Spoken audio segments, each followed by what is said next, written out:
Hi, my name's Kit Miller. I'm a sport horse practitioner based in New York and in Florida, and I'm going to talk today about how in our practice we use radiographs to assist in the veterinary-farrier collaboration and helping keep horses sound and healthy. The important points for me are, first and foremost, that radiographs by themselves are insufficient to make diagnoses or make treatments, but they are very helpful, and especially when we are changing foot mechanics to do sequential radiographs to see and monitor the effects of what we do.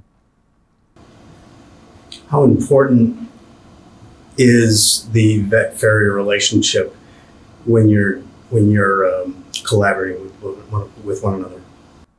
It's hugely important because we have a joint responsibility to help keep these horses and ponies competing. The more effective we are at working together, the veterinarians and the farriers, the better job we do, and the better the outcome. So I think it's integral to what we do.